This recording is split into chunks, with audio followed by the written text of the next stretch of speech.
नमस्कार, मैं हूं राजेश और आप देख रहे हैं न्याय टीवी। प्यार एक खूबसूरत एहसास है, लेकिन दिल्ली में हुई श्रद्धा वॉकर की हत्या ने इसे डरावना बना दिया है। अपने प्रेमी के लिए मुंबई की एक लड़की अपने माता पिता से लड़ जाती है, मगर उसे मिलता है तो मौत। 26 साल की श्रद्धा वॉकर परिवार के साथ महाराष्ट्र के पालघर में रहती थी और एक मल्टीनेशनल कंपनी में कॉल सेंटर में काम करने के दौरान श्रद्धा की आफ्ताब आमीन से मुलाकात हुई थी और फिर दोनों एक दूसरे को पसंद करने लगे और वो लिव इन रिलेशन में साथ रहने लगे। और जब परिवार को इस रिश्ते के बारे में जानकारी हुई तो उन्होंने इसका विरोध करना शुरू कर दिया और दोनों करीब 3 साल तक लिव इन पार्टनर में साथ रहे और दोनों एक दूसरे को पसंद करने लगे थे। और जब परिवार को इस रिश्ते के बारे में जानकारी हुई तो उन्होंने इसका विरोध किया और फिर ये अचानक मुंबई छोड़कर दिल्ली आ गए और मेहरौली के छतरपुर इलाके में ये दोनों रहने लगे। और श्रद्धा वॉकर के पिता ने बताया कि जब वह 8 नवंबर को छतरपुर स्थित श्रद्धा के फ्लैट पर पहुंचे तो फ्लैट के दरवाजे पर ताला मिला और फिर उन्होंने मेहरौली थाने में पहुंचकर एफआईआर दर्ज कराई और दिल्ली में करीब 5 महीने पहले 18 मई को अपने 27 वर्षीय live in partner Shraddha walker की हत्या करने वाले आफ्ताब आमीन पूनावाला को पुलिस ने हिरासत में ले लिया। वहीं पुलिस ने बताया कि आरोपी आफ्ताब ने कहा कि लड़ाई के बाद वह चली गई थी, लेकिन कड़ाई से पूछताछ पर आफ्ताब ने बताया कि शादी करने को लेकर अक्सर श्रद्धा उन पर दबाव बनाती थी और इसी पर दोनों के बीच झगड़ा होता था। वहीं बीते 18 मई को झगड़े के दौरान उसने श्रद्धा की गला घोंटकर हत्या कर दी। वहीं हत्या के बाद आफ्ताब ने गूगल पर खून को साफ करने के तरीके और शरीर की संरचना को भी पढ़ा था। इसके बाद शवों को काटकर शव को रखने के लिए एक 300 लीटर का बड़ा फ्रिज खरीद लिया और घर में शव की बदबू ना फैले इसलिए वो अगरबत्ती जलाया करता था। वहीं आफ्ताब शेफ की ट्रेनिंग ले चुका था, इसलिए उसे इस बात की जानकारी थी कि कैसे टुकड़े किए जाते हैं।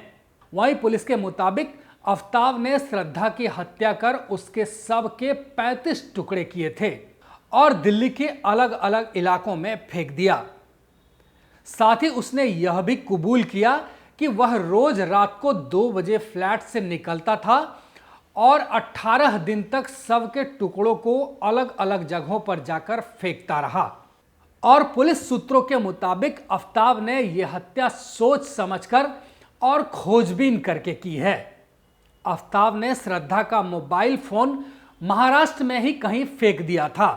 वहीं पुलिस मोबाइल बरामद करने के लिए श्रद्धा के मोबाइल की आखिरी लोकेशन निकाल रही है और जिस हथियार से श्रद्धा की बॉडी काटी वो दिल्ली में ही किसी जगह फेंका है और पुलिस उस हथियार को तलाश कर रही है। पुलिस सूत्रों के मुताबिक आफ्ताब श्रद्धा से डेटिंग ऐप के जरिए मिला था।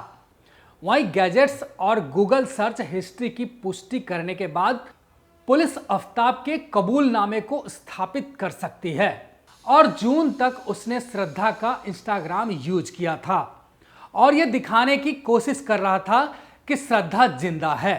वहीं आफ्ताब झगड़े के दौरान श्रद्धा की छाती पर बैठ गया और उसका गला दबा दिया और हत्या करने के बाद उसने श्रद्धा की लाश को बाथरूम में ही रख दिया।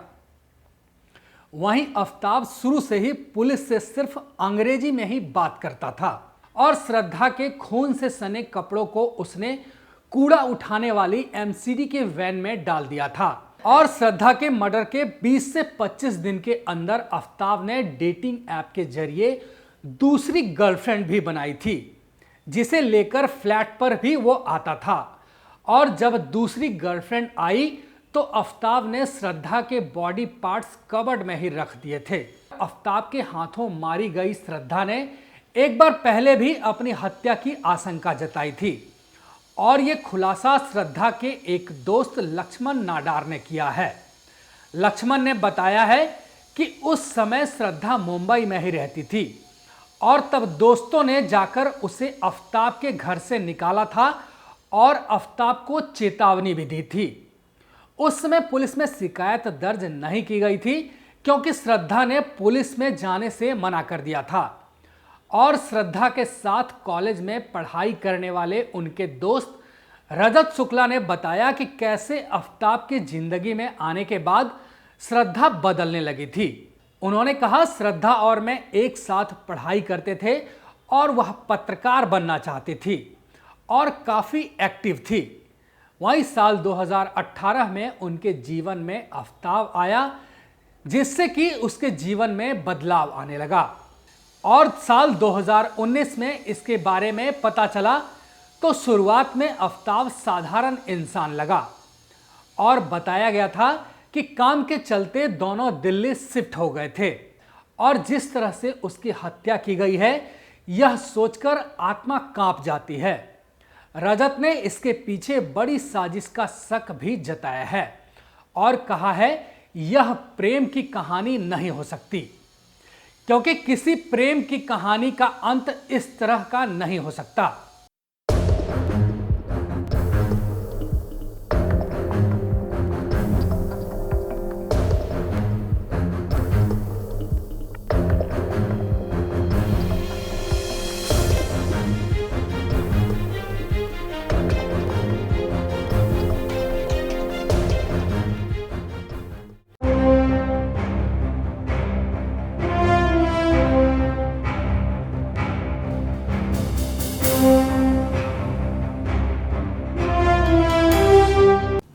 देश और दुनिया से जुड़ी खबरों के लिए चैनल को सब्सक्राइब करें, लाइक करें और बेल आइकन प्रेस करना ना भूलें।